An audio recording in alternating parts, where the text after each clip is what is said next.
PPGD atau pertolongan pertama gawat darurat adalah rangkaian usaha-usaha pertama yang dapat dilakukan pada kondisi gawat darurat untuk menyelamatkan pasien dari kematian. Tujuan dilakukan PPGD adalah untuk menyelamatkan jiwa penderita, mencegah cacat, memberikan rasa nyaman, dan menunjang proses penyembuhan. Prinsip dasar PPGD biasa disebut dengan patut. Patut sendiri memiliki definisi, yaitu P. Menolong dan menolong dirinya sendiri, A. Amankan korban, T. Tandai tempat kejadian, U. Usahakan hubungi tim medis, T. Tindakan pertolongan. Langkah-langkah dasar dalam PPGD dikenal dengan singkatan A, B, C, dan D, atau airway, breathing, circulation, dan disability. Airway yaitu jalan nafas. Setiap korban yang tak sadarkan diri, jalan nafasnya akan terganggu, sehingga aliran udara dari ke paru-paru akan terhambat. Breathing artinya teknik pernafasan. Ada pernafasan dada dan perut. Circulation yaitu pengecekan nadi karotis, menghentikan sumber pendarahan dan kemudian dilakukan kompresi dada sebanyak 30 kali. Lalu, disability, yaitu menilai kesadaran pasien dengan cepat, apakah pasien sadar atau hanya respon terhadap nyeri atau tidak sadar sama sekali. Tidak dianjurkan menilai tingkat kesadaran pada saat memberikan pertolongan darurat medis. Terima kasih Mbak Indi atas penjelasannya. Berikutnya saya akan menjelaskan tentang algoritma dasar PPGD. Yang pertama, ada pasien tidak sadar, dan yang kedua, pastikan kondisi tempat pertolongan aman bagi pasien dan penolong. Yang ketiga, beritahukan kepada lingkungan kalau Anda akan berusaha menolong. Yang keempat, cek kesadaran pasien dengan cara metode AVPO. A. Alert. Korban sadar, jika tidak sadar, lanjut ke poin V. V. Verbal. Cobalah memanggil korban dengan berbicara keras di telinga korban dengan syarat pada tahap ini jangan sertakan dengan menggoyang atau menyentuh pasien. Jika tidak merespon, lanjut ke poin P. P. Pain. Cobalah beri rangsang nyeri pada pasien. Yang paling mudah adalah menekan bagian putih dari kuku tangan dengan cara dipangkal kuku. Selain itu, didapat juga dengan menekan bagian tengah tulang dada atau yang bisa disebut sternum, dan juga areal di atas mata atau yang disebut supraorbital.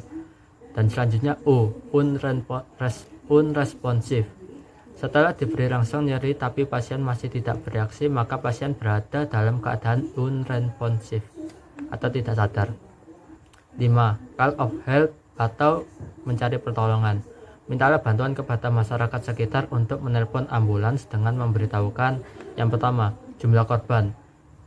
Yang kedua, kesadaran korban, sadar atau tidaknya.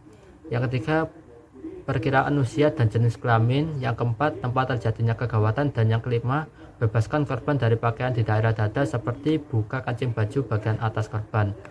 Posisikan diri di sebelah korban. Usahakan posisi kaki yang mendekati kepala sejajar dengan bahu pasien. Yang kedelapan, cek apakah ada tanda-tanda berikut. A. Luka-luka dari bagian bawah dagu ke atas. B. Pasien mengalami tumbukan di berbagai tempat.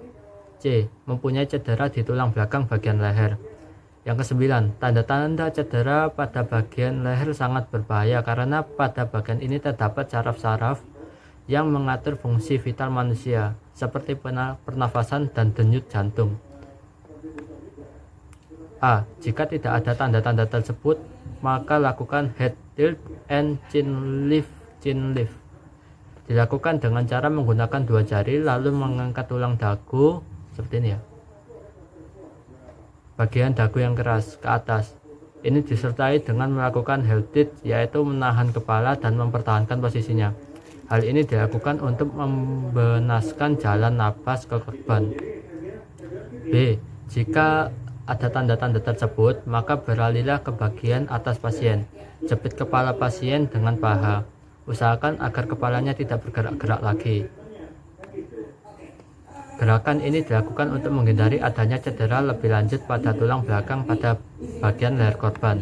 Yang ke-10, sambil melakukan A atau B di atas, lakukanlah pemeriksaan kondisi airway, jalan napas, dan breathing, pernapasan korban.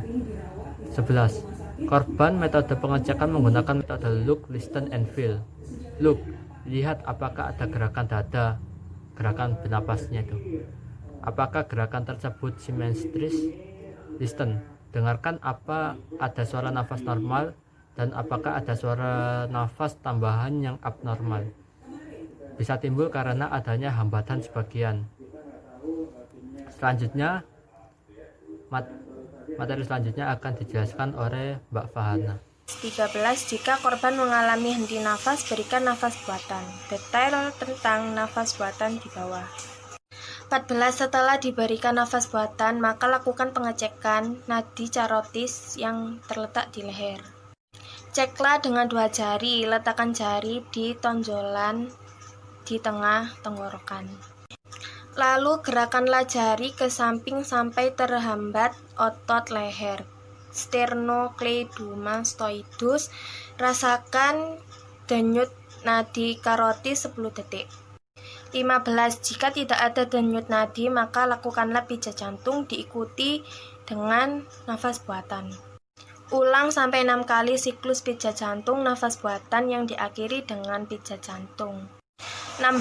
Cek lagi nadi karotis selama 10 detik. Jika teraba, lakukan look, listen, and feel kembali ke poin 9 lagi. Jika tidak teraba, maka ulangi ke poin 15. 17. Pijat jantung dan nafas buatan dihentikan jika penolong kelelahan dan sudah tidak kuat lagi, pasien sudah menunjukkan tanda-tanda kematian, mayat kaku. Bantuan sudah datang, teraba denyut nadi karotis. 18. Setelah berhasil mengamankan kondisi di atas, periksalah tanda-tanda syok pada korban denyut nadi kurang dari 100 kali per menit. Telapak tangan basah, dingin, dan pucat. Capillary refill time kurang dari 2 detik. CTR atau capillary refill time dapat diperiksa dengan cara menekan ujung kuku pasien dengan kuku pemeriksa selama 5 detik. Lalu lepaskan. Cek berapa lama waktu yang dibutuhkan agar warna kuku merah lagi. 19. Jika korban syok, lakukan syok posisi pada pasien, yaitu dengan mengangkat kaki korban setinggi 45 derajat dengan harapan siklus darah akan lebih banyak ke jantung. 20. Pertahankan posisi syok sampai bantuan datang atau tanda-tanda syok menghilang. 21. Jika ada pendarahan pada korban, cobalah menghentikan pendarahan dengan menekan atau membebat luka. Membebat jangan terlalu erat karena dapat menyebabkan jaringan yang dibebat mati. 22. Setelah kondisi pasien stabil, tetap monitor selalu kondisi korban dengan look, listen, and feel karena korban sewaktu-waktu dapat memburuk secara tiba-tiba. Selanjutnya saya akan menjelaskan tentang nafas bantuan.